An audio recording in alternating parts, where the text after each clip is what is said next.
Hey, my name is James Nicholson and welcome to my YouTube channel. The Renters' Right Bill has passed committee stage. This is a step closer to being an active law.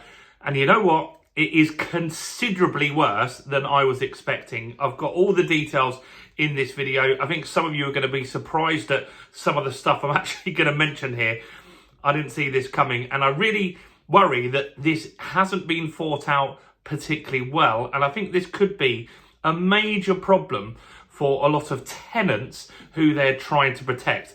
I'd love to know your thoughts on the bill as it stands and what we're at now. This isn't complete, it isn't active. There is still a chance that someone sees some sanity and fixes some of this stuff, because as it currently stands, I think you're really going to hit the rental sector. I think you're going to get more landlords, including people like you that are watching this, that are going to fill the comments saying, that's it, that's the straw that broke the camel's back, I'm out. You'll get tenants saying goodbye to the landlords, we don't need you, not understanding that the private rental sector hasn't grown since 2016. And because of that, there's not enough properties and rents are skyrocketing. Last year, they went up 10%.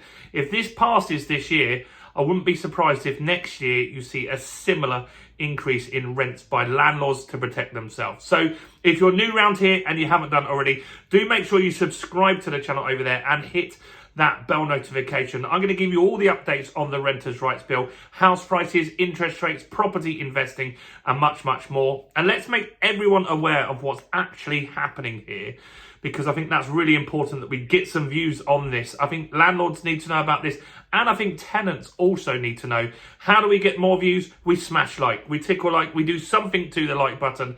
That really helps with the YouTube algorithm, and that really will get the message out. So please take a moment to do that. So, the Renters' Rights Bill, it was previously the Renters' Reform Bill when it was the Conservatives in power. Then it got sidelined. It didn't get passed in what we call the wash-up period at the end when the Conservatives are handing over to Labour. And we now know that this new bill came out. Labour brought it back as the Renters' Rights Bill. And a lot of it was the same. And a lot of the big concern from landlords was around Section 21, not being able to do a no-fault eviction. Now, a no-fault eviction, on the sounds of it, sounds awful, doesn't it? That you can just get rid of a tenant for any reason. But it did give landlords that extra insurance that if they had a tenant that wasn't paying rent, or they needed to sell the property fast, or for various different reasons, they could get that property back without going through the courts and have a fairly simple process. Now, the main part of the Renters' Rights Bill is Labour's promise to get rid of that Section 21. And that's one thing that they're going to be looking at here. So let's go through what we've got so far. There's going to be more information that comes out over the next few days, which we'll be doing updates. First off, I want to talk about students. So student accommodation. Now, student accommodation is obviously very important for people that go to university. And there was lots of talk in various different amendments. There were 300 amendments proposed in various readings of this bill, and a lot of them that looked like that they were going to get through were about students. And the fact is that a student let has to be dealt with differently. But what they're saying is they are not changing the rules for student accommodation. So in the Renters' Rights Bill, it talks about having a rolling contract going forward. And that's something that a lot of people worry about, because a tenant could get the property and on day one, they could give you 2 months notice, meaning they only have the property for 8 weeks. They could use it as a short-term let. Now, if you're a student landlord and your tenants gave you notice after 2 months, that would ruin the whole year for you, because you can't get new tenants because everyone moves in at the same time around September, right? Everyone will move in at the same time and take that property for the full 12 months, even if they're not in it for the last 2 months in the summer. And so this is a problem. So students could take a property, not like it, then leave. Now the landlord can't get new students in, and now they've got a year's void potentially.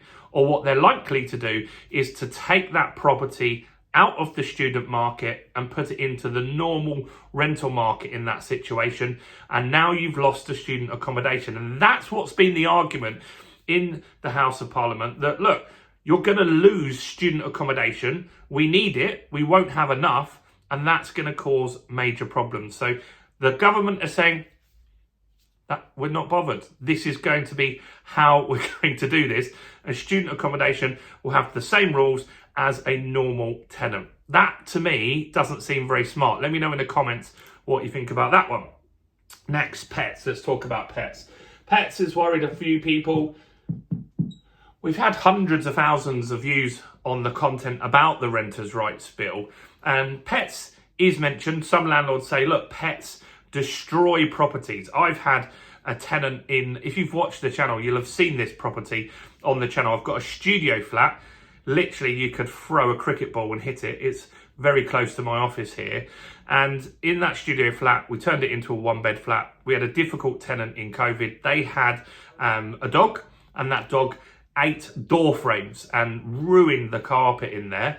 Fortunately for us, they had a guarantor, and it was very easy to get resolved. Touch wood, that never happens again. But that did work out quite well. But some people get that scenario, then the tenant moves out, they're in rental arrears, their deposit doesn't cover it, they don't have a guarantor, and they never find that tenant again, and they never get their money back. Now, the Renters' Rights Bill, the pet thing did stick. The goal here is that more people should be able to have pets. I don't have a massive problem with that. You can still say no if you're in a leasehold property and the lease forbids it. You won't have to do that. They're looking at whether you would be able to enforce insurance on them. And at the moment, it doesn't look like you can force, in the readings at the moment, it doesn't look like you're going to be able to force them to have insurance. But that could change in the next stage. So hopefully that does, because if you're forcing a landlord to take a pet, that's fine, but do make sure that they're able to get insurance, or force the tenant to have insurance to make sure there's no problems. What's next? Okay, rent in advance. Let's talk about that. So, advance rent. So, this is something that tenants haven't asked and said they've got a problem with, but the government's just decided that this is a problem. And what they're saying is you can't give advanced rent in order to try and get the property. Now, we've talked about Scotland a little bit on this channel, and in Scotland, they have rent caps, and those rent caps meant that a lot of landlords quit. And in places like Edinburgh, when a flat comes up for rent, you could have 200 people viewing the property. Now, 195 of those could have A1 credit ratings, good jobs, and be able to afford the property. So then it's really hard to stand out. So what people might do in that scenario is offer a couple of rent payments up front in order to make their offer slightly different, and landlords might consider that. Who else might consider something like an advance rent is someone that's got a bad credit report. Maybe they had bad credit 4 years ago. I think your credit file is bad for 5 years, right? So let's just say 4 years ago, you missed some payments, but since then, you've been all great. And so you would fail the tests that you would get from the estate agent, the letting agent, and you wouldn't get the referencing back as good as you'd hope. So in that scenario, you might want to appease the landlord and say, look, I'll give you a couple of rents up front just to make it more comfortable, and I'll pay my rent in advance. You're not going to be able to do that. Another type of person that does this, and this is the most common, related to the student accommodation, is international students. And you're not going to be able to do that either. You are going to be able to ask for guarantors though. So that's one thing that could give you a little bit more comfort. But a guarantor doesn't guarantee that you get money always. They could be as flaky or as difficult to get money out of as your tenant. So this is something that is in the bill. No more advance rent, but you can have guarantors. Rent controls. This one is probably one of the worst ones in here. So rent controls are in.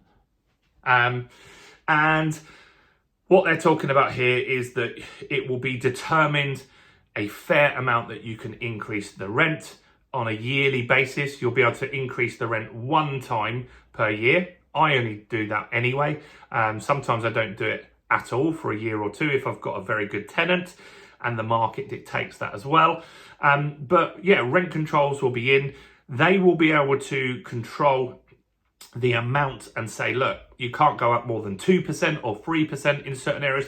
That will be determined in the next steps of this. But the fact that it's in here isn't great, and it's going to get worse. Here's how it gets significantly worse. What they're saying is that any tenant that disagrees with your rental increase can take it to a tribunal, and at that stage, that could take months to get through, and while it's waiting, the rent increase does not count. So the rent increase will not be counting until you've gone to tribunal and it's confirmed that that is fair. Now, what they're saying here is that, look, tenants have got nothing to lose here. There's no real cost for them going to the tribunal, and they will be able to just do this. And a lot of tenants will do that. And so that's going to clog up the system. There's no real plan to make sure that that works quickly or efficiently. That's a big worry for a lot of people. And what we've got to look at then is that you won't get your rental increase maybe for 6 months, and you're going to have to take a lot of time, and there's going to be lots of bad will between parties in that scenario. That's not good, and you're going to create more conflict and more problems. That's one thing that really stood out to me when I read what the amendments are from last night. So that's one thing that you've got to definitely keep an eye on. Yeah, so that's the rental increases, and rent arrears. This one's pretty bad as well. There's not really much good in here, if I'm honest.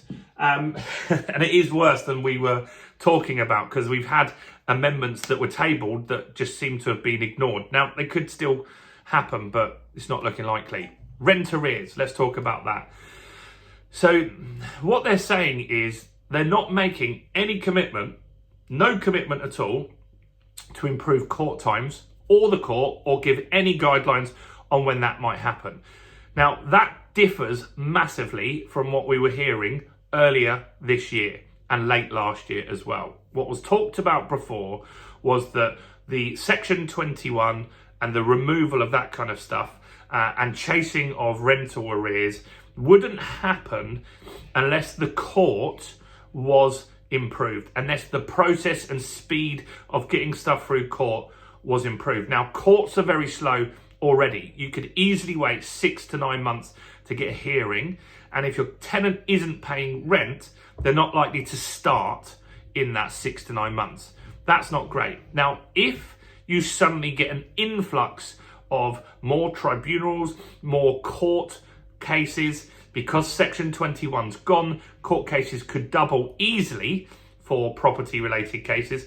You could be waiting a year in that scenario, and you're not going to get rent. The fact that they haven't highlighted how they're going to improve the courts, or even indicated that they're going to, isn't good. And that is a real concern for landlords as well. So look, so far, not good. It's not great, if I'm honest. Does it mean that I won't be a landlord? No, I will continue to be a landlord, but I'm going to be more cautious and selective. I think this is going to hit tenants really hard, and I think that's what you've got to keep an eye on as well. I have got the Renters' Rights ebook, which I'm going to link down below. Do grab a copy of that. More than 1,000 of you have grabbed that already. Do smash like and subscribe, and check out all the other content as well on the channel, including this video right here.